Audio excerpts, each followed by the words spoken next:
Donald Trump's new economic world order is taking shape. Not America decides. It takes a village of volatility, which had crashed on President Trump's massive tariffs. I always say tariffs is the most beautiful word to me in the dictionary. Imagine waking up to find your grocery bill doubled, your favorite tech gadgets unaffordable, and the global economy teetering on the edge, all because of one man's bold gamble. President Donald Trump's trade war is shaking the world, and it's hitting closer to home than you think. Is this a reckless disaster or a calculated move to reshape global trade? It's April 2025, and Trump's trade policies are dominating headlines. From tariffs that could cost you thousands to markets in freefall, this is a high-stakes showdown with consequences for everyone. Let's break it down. On April 2nd, 2025, Trump kicked off what he called Liberation Day, announcing sweeping tariffs. 10% on most countries, 25% on Canada and Mexico, and a jaw-dropping 145% on China, including a 20% fentanyl-related levy. His goal? Fix trade deficits, boost U.S. manufacturing, and make other nations pay their fair share. But critics warn this could be an economic catastrophe. Here's why. Trump's argument is that trade deficits, when we import more than we export, hurt America. He claims tariffs will force countries to buy more U.S. goods and bring factories home. But a recent HuffPost analysis calls this a fundamental misunderstanding. Trade deficits don't directly balloon budget deficits, and tariffs aren't paid by foreign governments. They're paid by you, the American consumer. A Tax Foundation study estimates these tariffs could raise household costs by $100 to $300 annually, with some projections as high as $4,700. Trump loves to say China paid billions in tariffs during his first term. False. American businesses and consumers foot that bill, and it's happening again. Take your iPhone or laptop. Prices could spike if tech tariffs kick in later this year. Though Trump paused some electronics tariffs for now, his team says they're coming maybe in a month. That's got shoppers and businesses on edge. Here's another take from X. Trump's trade war is a masterclass in failure. He pushed tariffs on Canada and Mexico. They hit back harder. No wins, just retaliation. Capturing the frustration over escalating tensions. Posts like these show a split. Some see Trump as bold, others as reckless. Trump's inner circle, folks like Peter Navarro, are doubling down, calling this a 90 deals in 90 days strategy. They say tariffs are medicine to force better trade terms. Over 50 countries are reportedly negotiating, but details are murky. Meanwhile, even allies like Senator Rand Paul are skeptical, warning tariffs are just taxes that could spark a recession. A Quinnipiac poll shows only 39% of Americans approve of Trump's trade moves, with 72% fearing short-term economic pain. Farmers are especially worried. During Trump's first-term trade war, China slashed U.S. soybean purchases, costing farmers $27 billion. The government bailed them out with $28 billion, and now the White House is eyeing similar aid. But as one farmer told NPR, bailouts don't fix lost markets. China's now buying from Brazil. With 145% tariffs, American soybeans are priced out of China for good.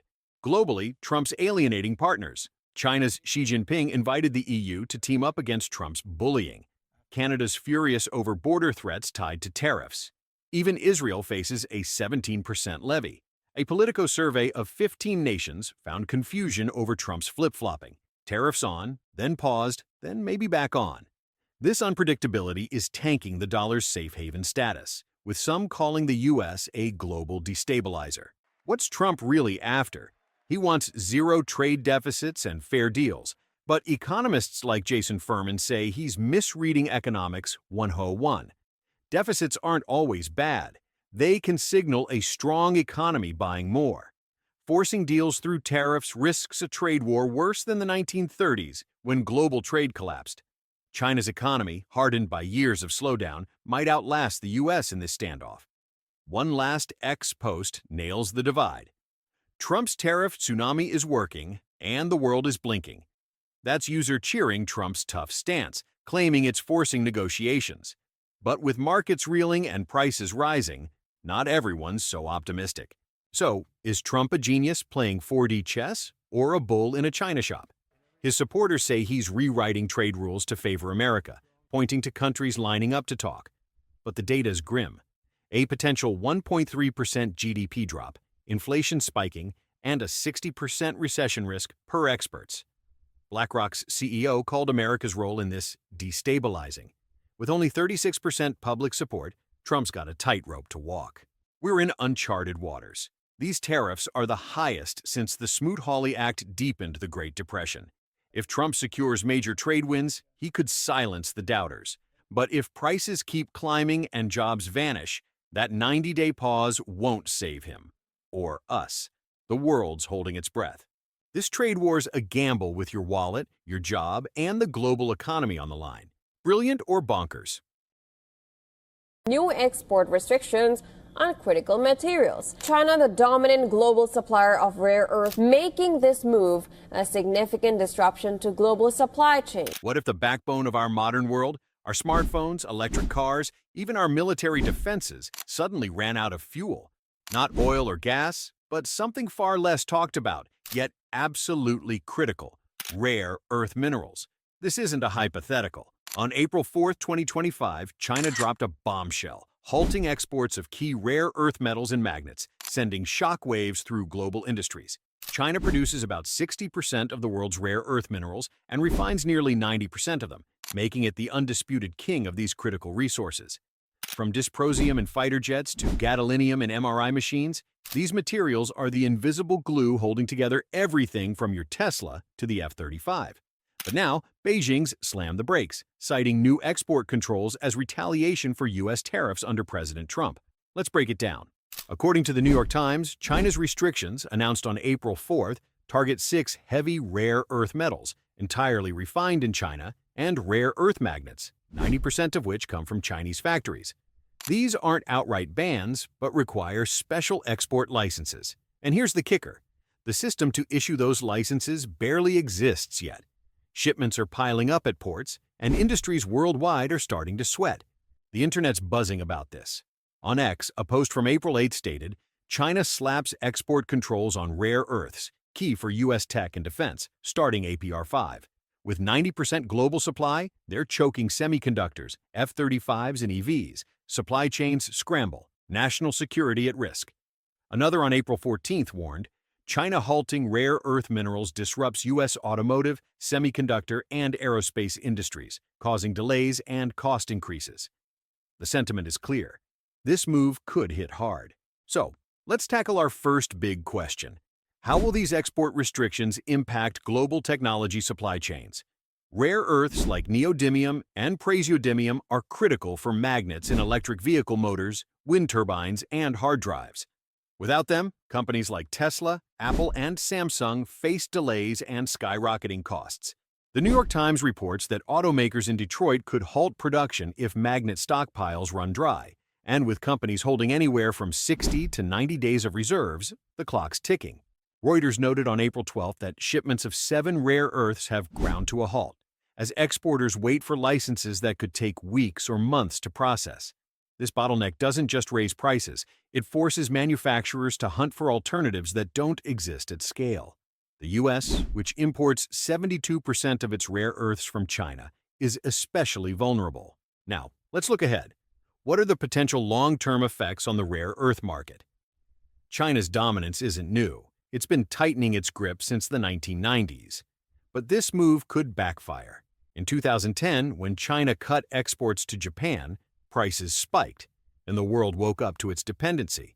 Bloomberg reports that mines in Australia and the U.S., like MP Materials in California, are ramping up to fill the gap. By late 2025, MP plans to start magnet production in Texas, a step toward reducing reliance on China. But here's the catch: building a full supply chain, mining, refining, and manufacturing takes years, not months. China controls 90% of heavy rare earth refining, and even U.S. ore often gets shipped there for processing. A Time article from April 9th warns that China's collecting data on exporters, potentially targeting specific companies later.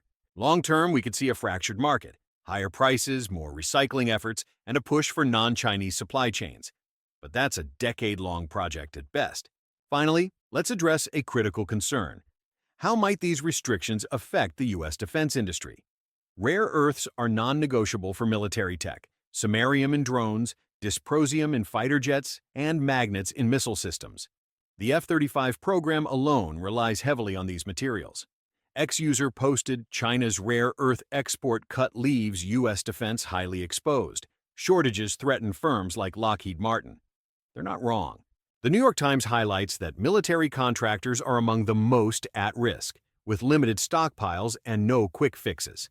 China's not banning exports outright, but the licensing delay could starve production lines.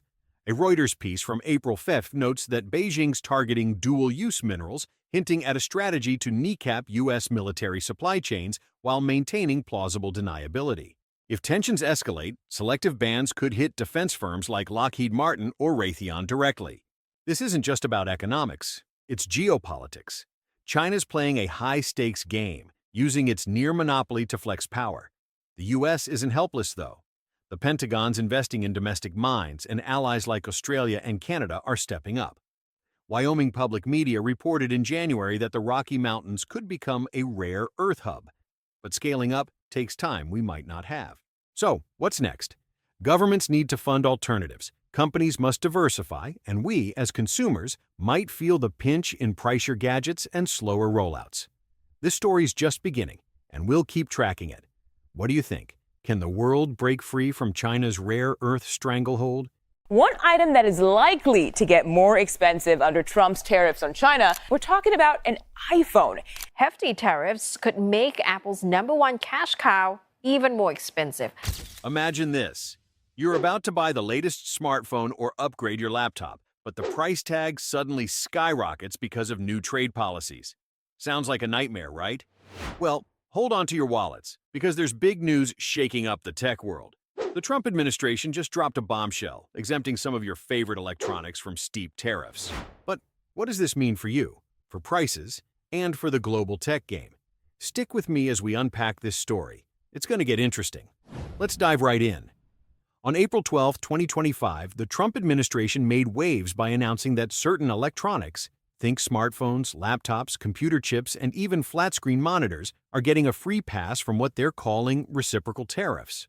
According to a report from WPXI, a Pittsburgh-based news outlet, this move could keep prices in check for gadgets that most of us can't live without. But before we get to what this means, let's break down what these tariffs are and why they matter. WPXI reported that this exemption is a big deal because most of these electronics aren't made in the U.S. Think China, Taiwan, or Vietnam. Without this move, companies like Apple and Samsung could have faced a tough choice. Eat the extra costs or pass them on to us, the consumers. And let's be real, we all know who'd end up paying more at the checkout. So, why the sudden change of heart? Some say it's because the administration realized these tariffs might not magically bring iPhone factories to Ohio overnight. Others think it's about keeping voters happy by avoiding sticker shock. Either way, this is a win for tech giants, and maybe for your bank account too. But let's not pop the champagne just yet. There's more to this story. To understand why this exemption is such a big deal, we need to zoom out. The US and China have been locked in a trade tug-of-war for years, and electronics are right in the crosshairs. Reuters reported on April 13th that these exemptions apply to goods mostly imported from China, giving a big break to companies like Apple, who rely on Chinese manufacturing. China's response? They called it a small step toward fixing what they see as unfair U.S. trade moves. Now let's talk numbers. The tariffs on Chinese goods hit 145%. That's a 125% reciprocal tariff plus a 20% levy tied to fentanyl trade issues. Without exemptions, your next phone could have cost hundreds more. But it's not just China. Countries like Taiwan, where 64% of U.S. imports are now exempt, and Malaysia with 44% are breathing a sigh of relief too. Over on X, people are buzzing about this. Some users cheered the move, saying it saves consumers from price hikes. Others? They're skeptical, wondering if this is just favoritism toward big tech or even China. One post I saw called it comical, how fast the administration backtracked after pushing tariffs hard. But here's the thing. These posts show how divided folks are, and we don't have the full picture yet. What's wild is how this all unfolded. Just a week ago, on April 2nd, Trump announced these tariffs, calling it Liberation Day for U.S. trade. Markets freaked out, stocks tanked, and fears of a recession loomed. Then, on April 9th, he paused most tariffs for 90 days, except for China's. Now, with these exemptions, it's like the policy's doing a full 180.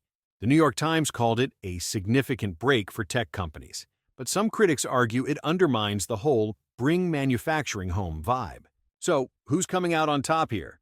First up, tech giants like Apple, Samsung, and Nvidia are popping corks. Bloomberg noted that these exemptions cover not just smartphones, but also memory chips and flat-screen displays, stuff that's basically the backbone of modern tech.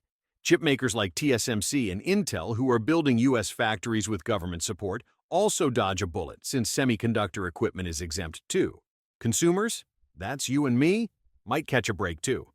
NPR pointed out that without these exemptions, American tech companies reliant on Asian supply chains could have faced chaos, and we'd be the ones paying for it. Imagine a $1,500 iPhone jumping to $2,000 overnight.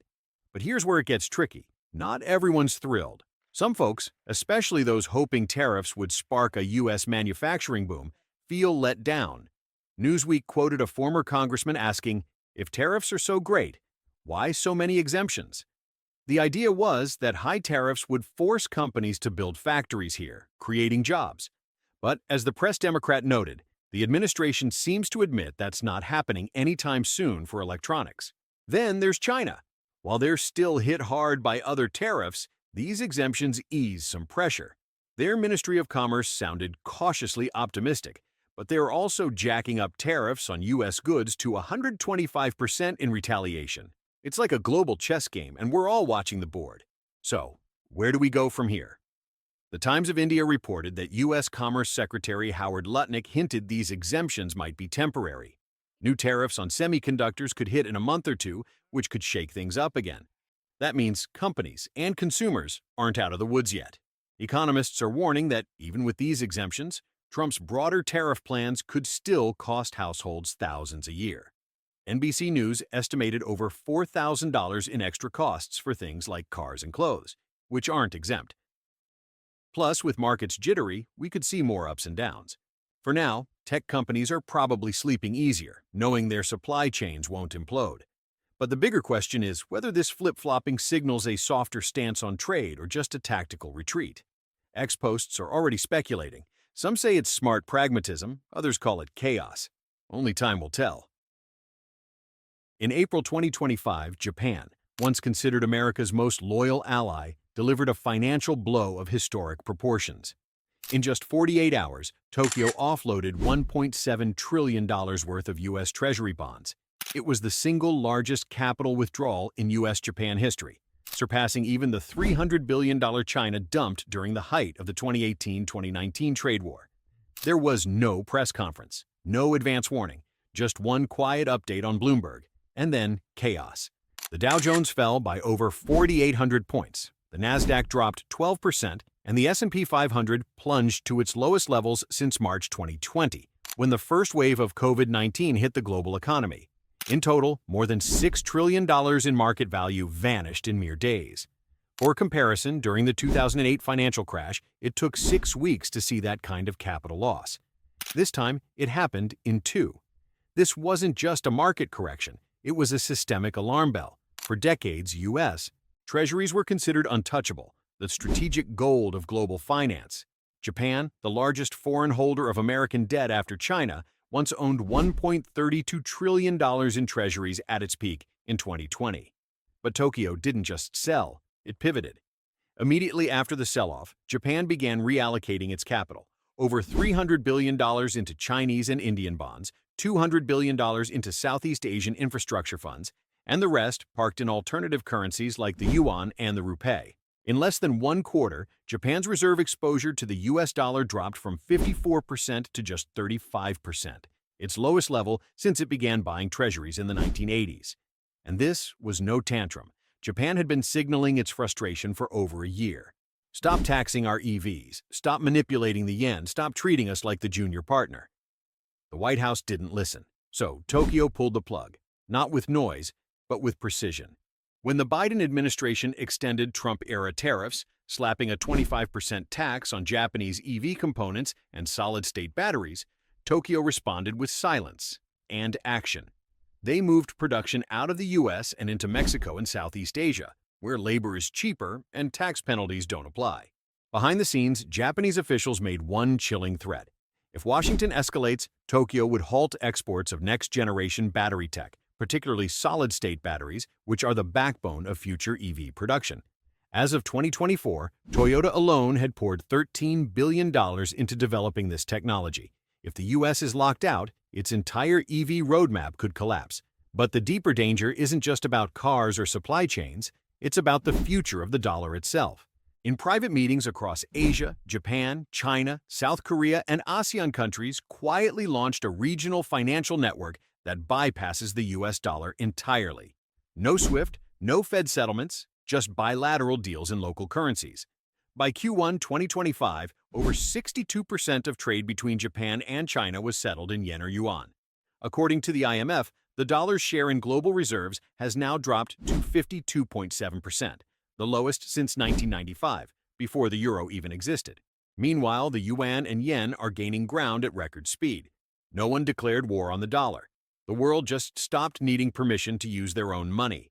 This is not a currency collapse. It's an orchestrated realignment, a quiet retreat from a financial order the U.S. has dominated for nearly a century. And America, used to controlling the game, now faces a sobering question. What happens when the world stops buying our debt? The implications are staggering. Throughout the 20th century, the U.S. dollar wasn't just a currency, it was the backbone of American global power. From Bretton Woods to the petrodollar to the IMF, Washington could sanction, coerce, and dominate through financial leverage alone. But those tools only work when others play along. If Japan, one of the architects of post-war global capitalism, walks away, who's left? The Federal Reserve now faces the terrifying possibility of higher long-term interest rates, weakened creditworthiness, and a more fragile middle class. Meanwhile, countries like China, India, and even Saudi Arabia are forming parallel systems, alternative payment channels, and new strategic reserves, without the dollar. This isn't just a geopolitical chess game, it's a slow, silent financial revolution. And the United States is waking up to find the board has changed. Do not look away. What you've just seen is only the tip of the iceberg. Beneath the surface lies an entire global architecture. New currency swaps, secret trade pacts, energy deals no longer priced in dollars. Keep watching, because what comes next will force you to question everything you thought was permanent.